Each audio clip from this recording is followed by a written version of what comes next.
So I will write the heading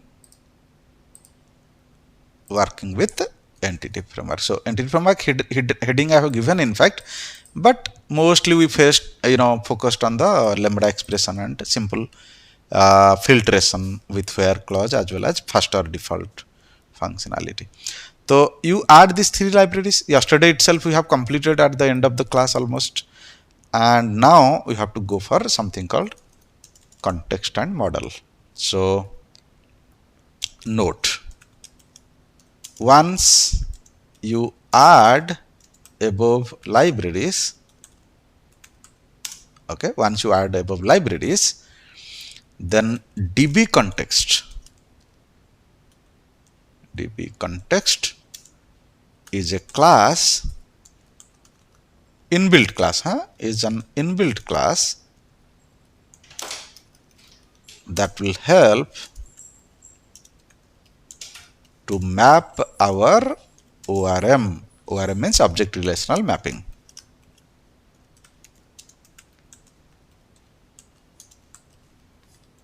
With a custom class called context class. So let's discuss one thing and implement one thing, right? So how to inherit that DbContext class, context xt, okay, DbContext class, and make a customized class, and that customized class is called context class. So go here, come to repository layer, because currently we are thinking about database connectivity, and for database connectivity we know that always repository layer is useful, isn't it? So go here in the model, repo model, and do two things. One is model class, one is context class. Model class already ready, है ना? Only few things additional you have to take care because of entity framework. What extra things you have to take care is, there is something called model annotations. Okay, imagine you want to say that my employee ID is primary key in the table whenever you will generate the table, because in entity framework there are two approaches. One is called code first approach, one is called DB first approach. Okay, one is called code first approach. Previously one more third one is there called model first approach in entity framework, but in entity framework core they have removed that model first approach. Okay, that was combination of both model, DB and code, so they removed it because of some of the disadvantages. So code first approach, DB first approach.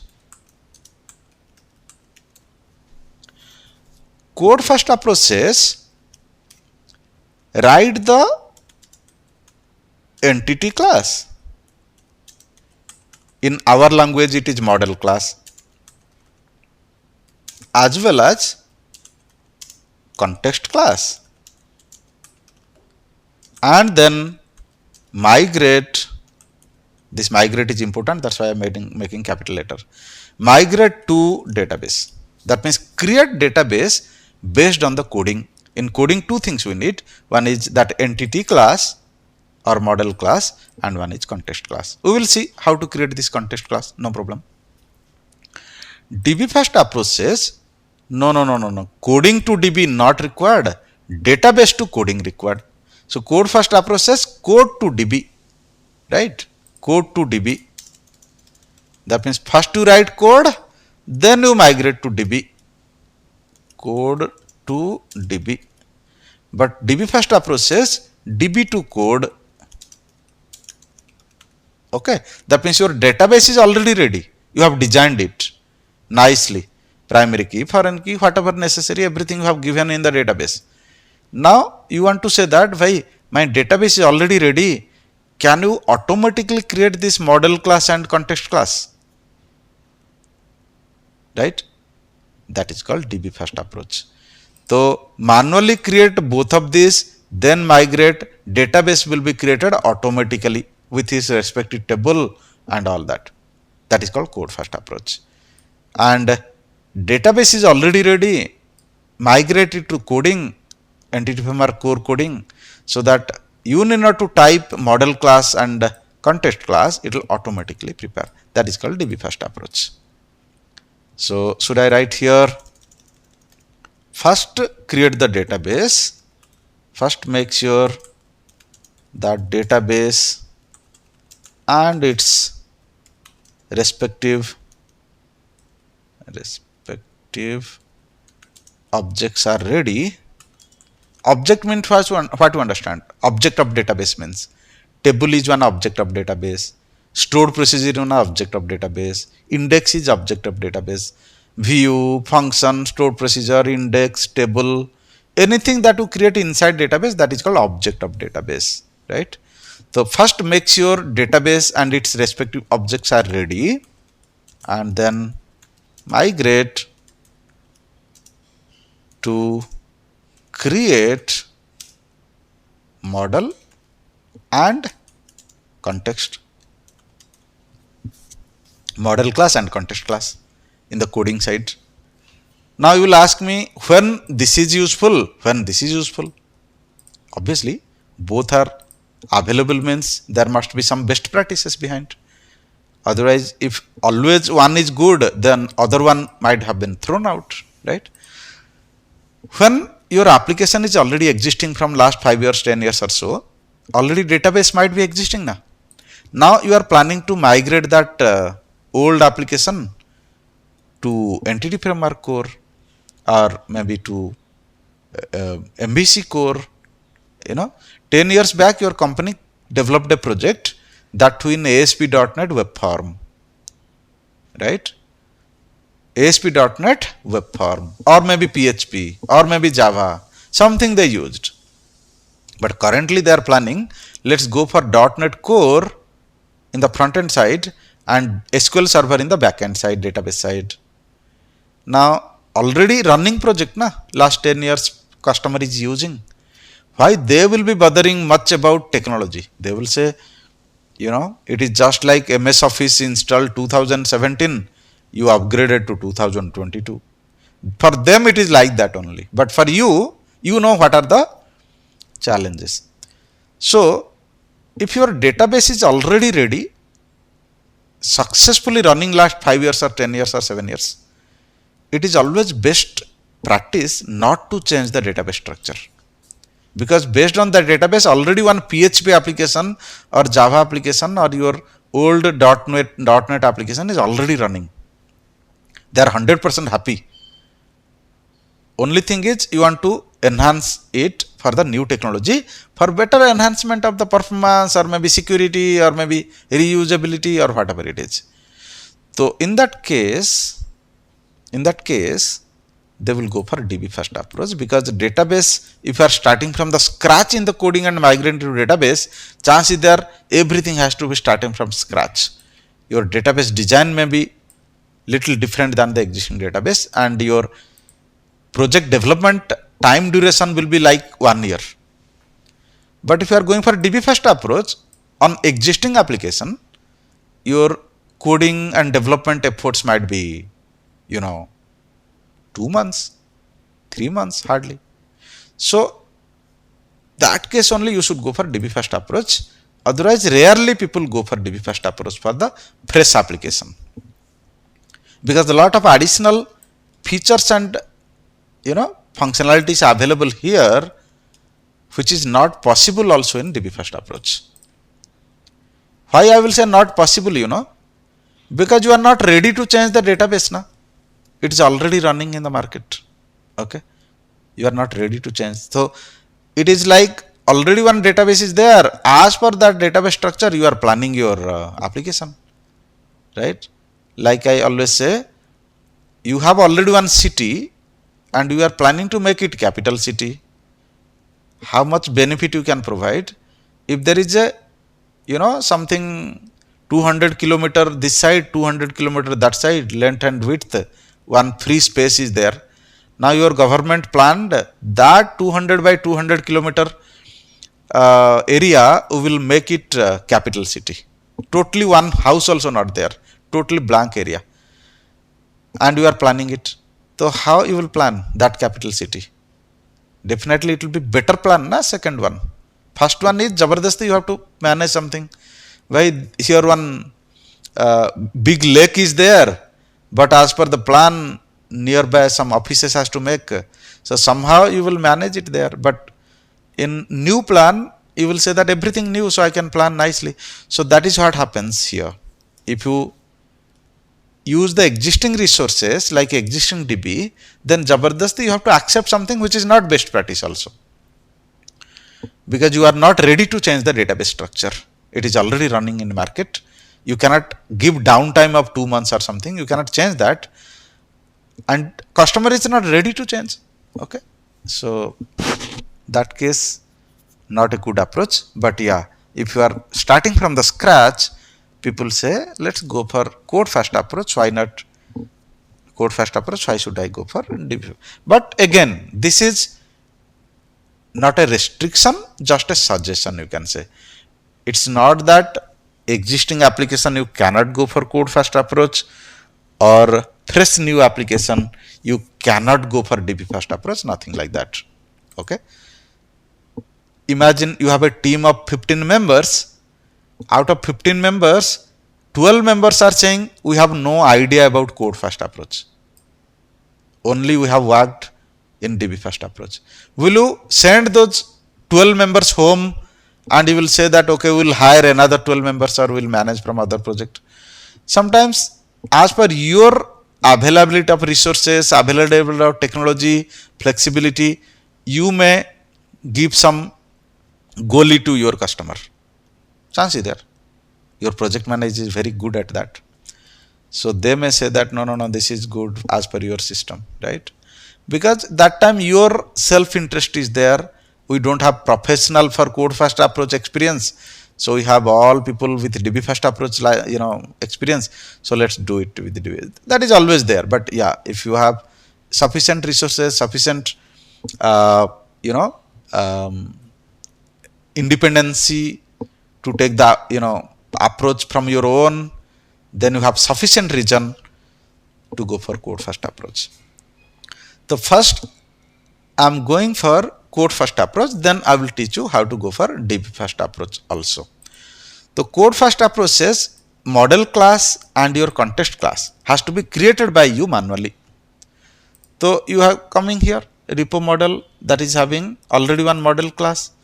So additional 2 things you give here, minimum 2 things, maximum it may be many attributes. Minimum 2 things, what you know, one is which is your primary key.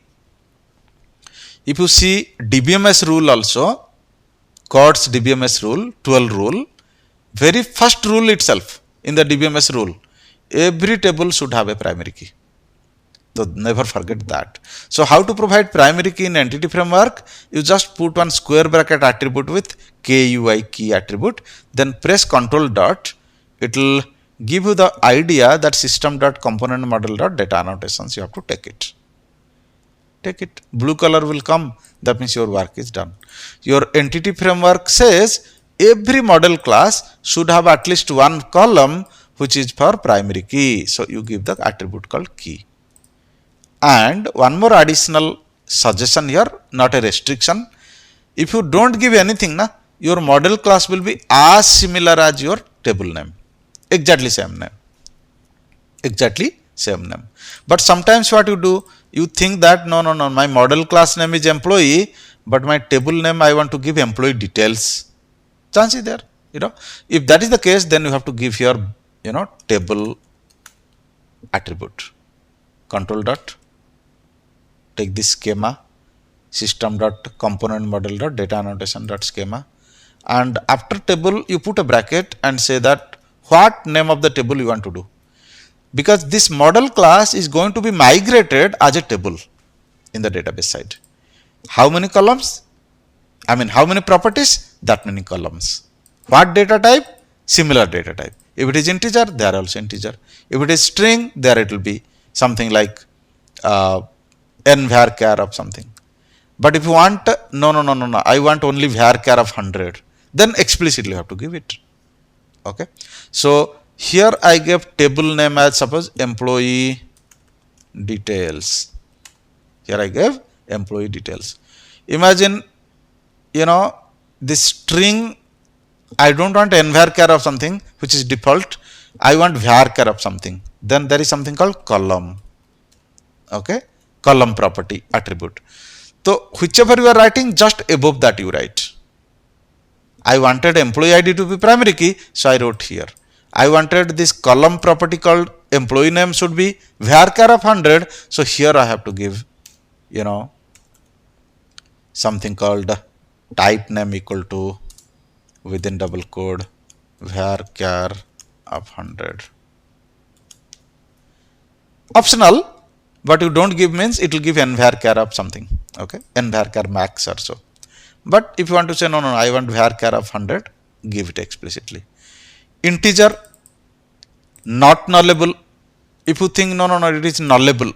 If user is not entering department area also, my table should accept it. Then put a question mark like this. So these things you have to take care. But primary key never put question mark. Why? Because primary key should not accept null value. It will show error also while migrating. It will say, hey, in one hand you are saying primary key, in other hand you are saying nullable. Not possible. It will show error. But department ID, yes, absolutely fine. I can do nullable. Okay. Question mark is nullable operator.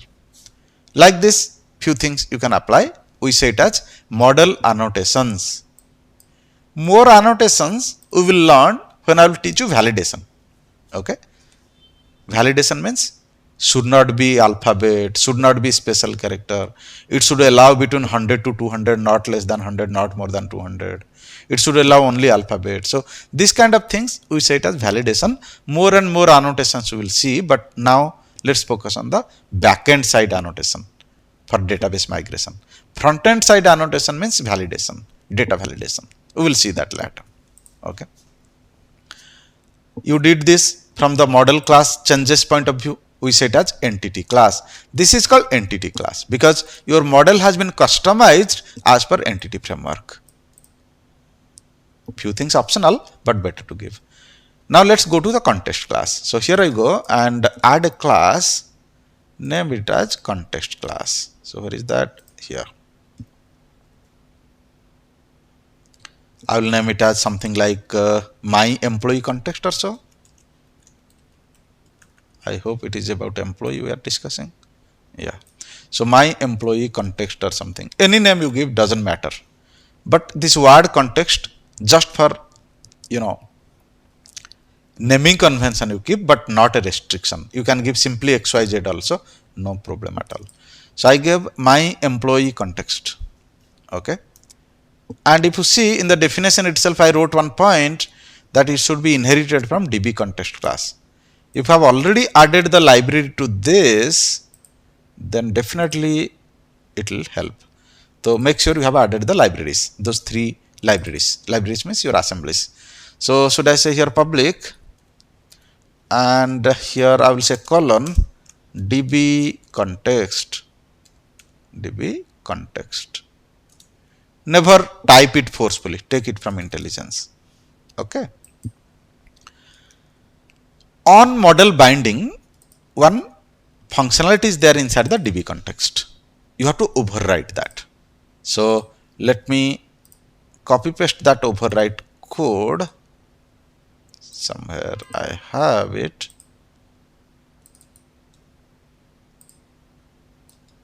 And make you understand what is this overriding code.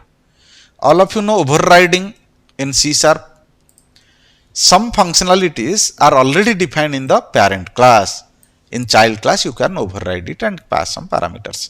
So on configuring of the DbContext, let's go and check where is that. So right click, go to definition. Coding you cannot see, but skeletal structure you can see of that context class.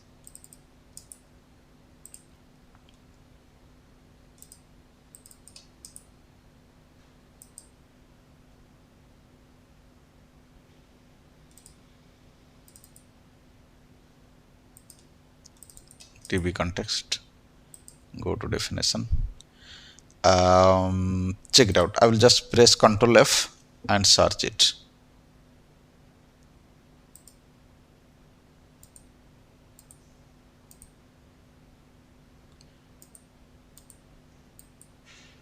Can you see?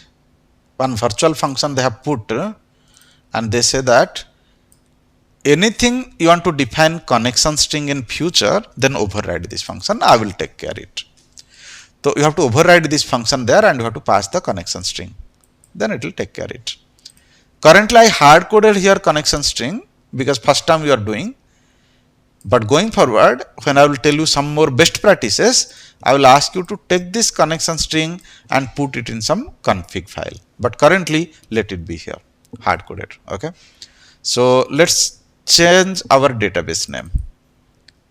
This is same thing, guys, which we are using in edu.net. Okay.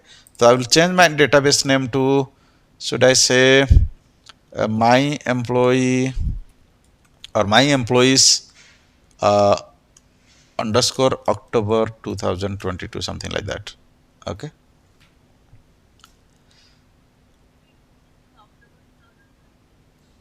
No, that is the existing database. I'm preparing one new database. Okay. So existing database is that, but I'm preparing one new database because code first approach na. So code first approach means I want to say that no, database is not existing.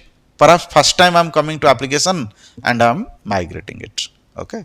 Think that there is no database at all as of now. We want to create the database from the code first migration. Okay. Other things is same.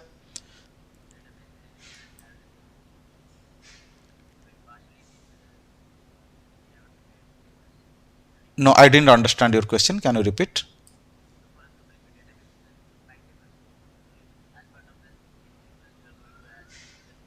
Possible. Same approach. Once you created the database from code first approach, any changes you will follow same process what I am showing you now. Okay. Imagine you added 2 more column here, 1 more entity class here, then again you have to migrate it. Okay. So this assume that this is first time we are migrating the application to database and our database is not at all existing. Now come to your repository. Okay. This part we have to do something, right? We have to get it from database, don't you think? So currently what we will do, we will write the coding, we will migrate it. After migrating, we will enter some example data, then we will bring it. So for a minute, I am just commenting this. Okay. And I am putting a curly bracket, simple bracket here. And once that is done, migration done, then we will collect the data to this LST. Now let's build it and first migrate it so that your database will be ready. Then you can enter some example data and then fetch it here. So this time it is a process for first time migration. Okay. When your application is ready, maybe 1 or 2 entity class you have made ready, you have to create at least database and 1 or 2 tables you want to create and keep it. That is the approach I am showing. Imagine already you have yesterday code first approach and migrated to DB. DB is already created. 2 tables are there. Today you are coming and adding 2 more entity class. And again you want to migrate. I will tell you that also how to do. So assume first time migration you are doing. Okay. Now what to do? First of all, you build it. Make sure that it is error free. Because with error you cannot migrate it. Once error free, then you have to go to your NuGet package manager console. Okay, NuGet package manager console. You can close this output window and all that just to avoid confusion. Okay, one thing here you have to look is which layer you are going to add the migration, MVC layer or repository layer. Always it is repository layer. If there is no repository layer, no database layer, then only people do in the MVC layer. Otherwise, currently everything we are planning in the repository layer. So do one thing, make this repository layer, right click and set as startup project. And here in this drop down, can you see? Package manager console. In the drop down also you select my repository. Right? Then only it will understand that acha, there are 2-3 projects in the solution, no problem. But my migration of the database will happen from my repository. Then it will search inside this my repository who is the context class. Obviously it will understand by inheritance of the DbContext. One thing you have to do here, that how many tables you want. Currently you have only one employee, right? Only one table called employee. So there is something called DBSet you have to put in that context class. Same systematic approach you have to do how I am doing. So go to context class and put a DBSet. How to put DBSet? Check it out. Above your connection string, just make one public property, just like this public DBSet. DBSet is again a generic collection. Inside that you have to pass what kind of data I want, right? Employees or employee info, employee detail, anything you take which has not been taken as of now. This is a list property, but generic collection is not list list here, generic collection is DBSet here. So DBSet is a special type of generic collection that will be helpful to migrate your entity class into table structure in the database. Imagine you forgot this. It will not create the database for you. Okay? Because it will say that why there is not even a single object of DBSet. What should I do by creating the database? So it will show error and it will say at least one DBSet is required in order to create the database. So you put it here. If you have tomorrow department also, vendor also, etc. Then similar way you have to put one for vendor, one for agent, one for department, whatever it is. Okay. Assume that first time migration, understand what is the process you are doing. Again, I will build once because I added few code here. That is called DBSet. Any changes you do before migration, don't forget to build once. Now, cross check yourself whether you missed anything. Model should be annotated as per entity class, point number 1. DBSet should be defined in the context class, point number 2. Connection string should be in place in the context class on configuration overridden function. DbContext class should have been inherited to our context class. This is minimum necessity for migrating to database. Once database created, after that you have further repository stuff, collect the data, etc. and all that. So let's go to our package manager console and migrate it. Okay. So what should I do? I have to say add dash migration. But again, these 2 points again don't forget. Your default project should be repository project where your actual context class is available, and in this drop down default project also you have to give as my repository. So most of times people forget to mention the default project. Then what it will do, it will go to the MVC project. Inside MVC project, it will search where is context class and it will not find any context class. And it will say context class not found, I cannot do anything. So make sure that 2 changes you have done just for temporary purpose. Once migration done, then you change it to MVC project as default project, who cares, right? So add dash migration space some initial name, like your nickname. First time migration, I will give it as my first migration. Anything, XYZ also fine. It is just like one alias name. Enter.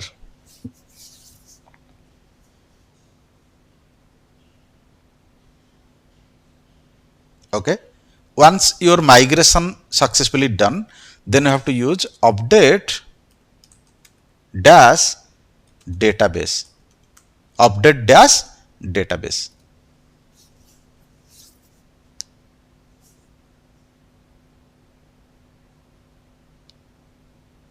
Okay, done. Now you save all changes. Build one more round. In this build, error comes when your EntityFramework library is old, your MVC project is new version. or your MVC project is new version, that is old version. Something like that happened, then may error, but very rarely you will get this error here. Okay, if you are doing systematically everything correctly. Once this is done, save and build it, and then go to database and check whether your migration database has been automatically created or not. SSMS. Acha, if your database service is down, then it may fail, guys. Again, you have to do this. Because I have not opened SSMS, right? I am not sure SSMS, behind the scene, your SQL Server service is running or not. It could have shown some error here. So if it is not showing error, means it is definitely understood that service might be running in the background. Still, let's open and see. One time systematic practice, guys, on the same day, you will be relaxed and enjoy the work in future. If 2 days you delayed, gone. Our topic will be somewhere else. You are struggling with database creation, migration of the code to database, etc. So please follow me on the same day or maximum by next day, not more than that. Taking little time. While it is opening, should we do some code also in the repository? Why will waste the time? Definitely it will be correct only. There is no error.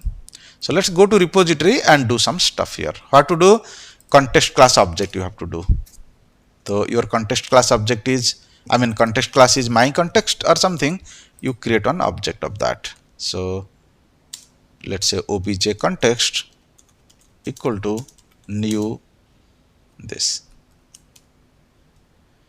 Acha, naming convention, most of times they start with underscore, but there is no reason behind it. Okay, there is no reason behind it. It's okay. Anything is fine. Obj something also fine. So here I will do underscore context. You understand this underscore context like a database. You think that I don't know who is a SQL server. I only know this guy underscore context, which is my object of context class, to serve me like a mediator. Okay, that is what the concept of virtual DB. We set as context DB. So dot, how many DBSet has been defined in this? That many DBSet will come here also. We have only and only one. So employee detail or employee something we have given. Check it out. Where is it? Is employees, right? Dot to list, because I want to get it and store into a list. Okay. If you have any condition loop or any filtration, faster default, etc., you can do it. But currently I don't have any such thing. I want everything. Acha, I want this time where clause also, right? So let me write that where clause here. So where, if department ID based where clause you want to put where some e such that or emp such that emp dot department ID equal to department ID. I think I deleted that. Absolutely fine. Not deleted that, it is written below actually. So why need, you don't need it. Only thing is instead of LST you can do it context. That's fine. I will comment this. You can keep it for your future reference. If hard coded data, then use it like this. If it is context data, use it like this. So left side, what should I do, guys? This will obviously give me list of data. So should I say here something like LST equal to, this time this LST itself is my filtered data, because I don't have any hard coded data here. So it will communicate with the database through this DBSet. It will understand that acha, I have to communicate with the employee table, employee detail table, and that will give me some data, but I will not collect every data. I will filter it through ORM itself, so that 100 data will not come and out of that 10 data will pass, not like that. It will bring only 10 data instead of 100, and then it will pick it to LST, and that LST finally I will send it here. Make sense? So these are all commented text because of hard coded data. If you don't want hard coded data, this is also enough for you. Okay, this is also enough for you. But I'm keeping this comment because one faster default example also I've given here. Now this you can keep for reference. So I will write one heading here. When you hard code the data, then following syntax is required.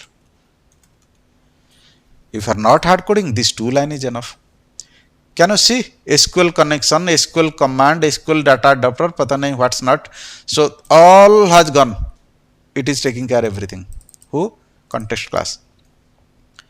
How the miracle came? Because it has been inherited from DbContext and everything is done inside that DbContext itself. We have to just plug it. Okay, plug and play. So if I will remove this filtration where clause, what it will give? It will give me everything. What is there? So I will write both the lines for you. One is with filtration, one is without filtration. Suppose I will write this. Then this LST1 will give me everything and LST2 will give me filter data. So take both of this, whichever required you do it. So LST2 equal to this. Just for your understanding I wrote 2, but anyone will use it. So I am commenting this one and I am commenting this one. When you are taking all the data, you do this. When you are taking filter data, comment this one and uncomment this one. Hope it is not confusing. Okay. One is all data, one is filtered data, or what is there. If you want all data, then these 2 lines you use. If you want filtered data, then those 2 lines you use and comment above 2 lines. Alright, little bit gap I am giving so that it will be well understood. So here I will write, if you need filter on department ID, DPT ID, then below syntax. If you want all data, then below syntax.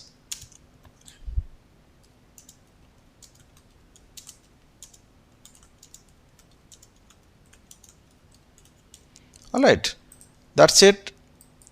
Let's run it and see whether it is. Acha, we have created database definitely, but some example data, let's enter there. Later on, I will tell you also how to insert data from front end to this. But since we have not done yet, so just for example, I am entering some 2-3 records here and then we'll run the application. So what was the name of our database, guys? My employee related underscore October something I have given. So my this. Okay.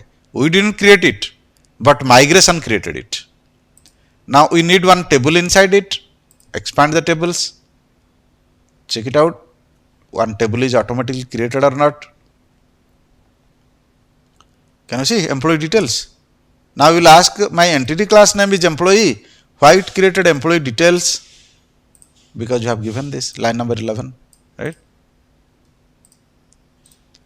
And respective columns are available or not. Let's expand and see. Employee ID primary key with integer. Varchar 100, department ID nullable integer. All good. Check it out. One more additional table it has created named as migration history. I will tell you a little about it. Okay. Then another 2-3 minutes we will close it. Migration history maintains one record for every migration. Like just now one student asked, right? Suppose I added 2 more entity class and I want to migrate it. Command is same only. Add migration, some alias name, then update database. Same command, no problem. But alias name you give differently just for your reference. So that if you see here, can you see? Whatever the date and time, it has given underscore alias name. Right? And based on the EntityFramework version, EntityFramework core version, it will give you the idea that in which product it has been migrated. So imagine 2 more classes I added Then again I migrated, then two more table will be added here. What is there? But one more record will be added into this. So that is for tracking that your application version and your DB version both are in sync. So now this number underscore my first migration will also maintained by your application. Let me show you. If you go here, automatically it created one folder called migration, and here it will give you this. Okay, and you can see here migration is this. Okay, so same number with same, and if you double click that, all necessary migration principles as well as what you did, how many column, which column is what, which column is what data type, all information will be appended here every time, you know.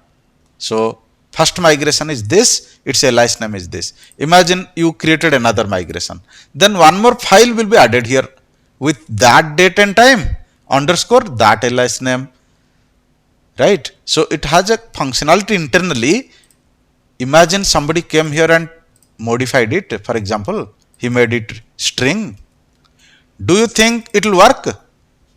It will not work. It will say, bhai, you have made some changes in the application side.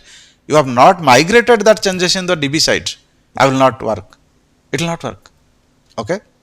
So how it will not work? How it is coming to know that in my last migration it was integer? From this it will come to know. Ki bhai, from last migration I am clear that it was integer. Now you are cheating me by making it string. I will not work. So like that it will maintain the migration both the sides. Imagine your test server work is done.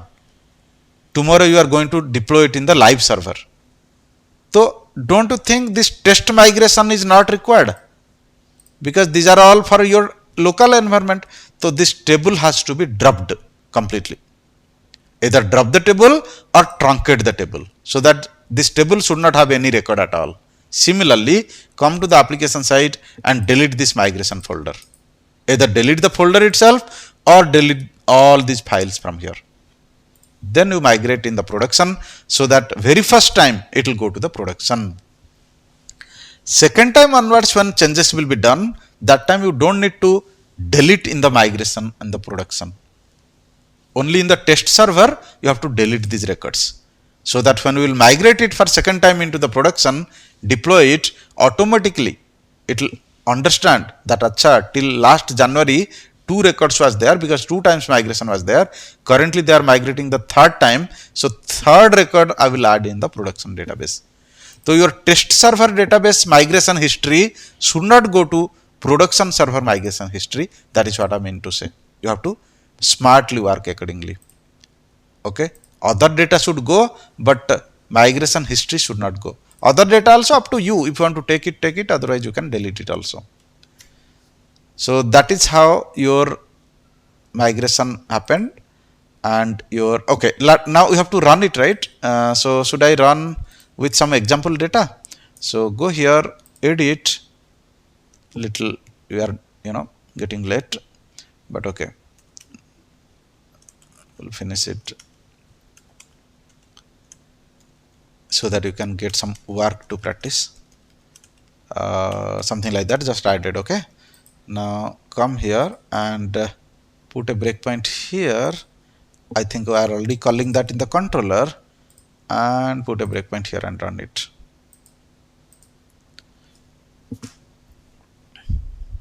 Oh, somewhere we did some mistake. Let's check. Some LST you have used which is not declared or something like that, it is saying. LST1 we did, na?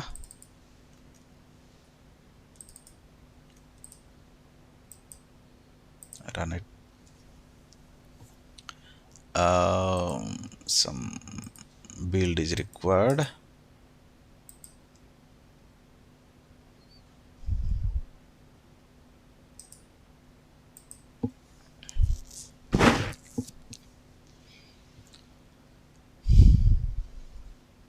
Sorry, got little late today. I wanted to finish this flow.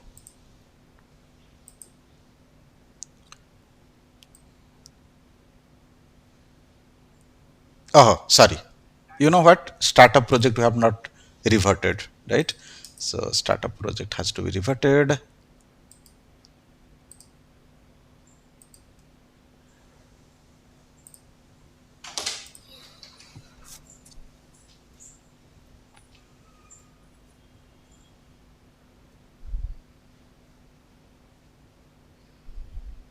Only for migration purpose we did the startup project to repository, but once migration done, ultimately your MVC project will be startup project now. So do that. Then bring here, check it out if data is coming. When first time your context works, na, it will bring the data and prepare one virtual buffer, and it may take some time. Like currently it took some time. Na? If you run second time, it will not take that much time. It will be, like millisecond. So it collected the data and then F10, and display it. I have not designed nicely. You can put heading, border, etc. and you can do that also. So just a general workflow we did using EntityFramework. Next class when we will meet, I will teach you, apart from fetch and display, how you can do other CRUD operation using EntityFramework. So repository layer, repository pattern, EntityFramework, MVC core, CRUD operation. That will be the combination next class. Okay. But yeah, practice this, then only next class will be more valuable.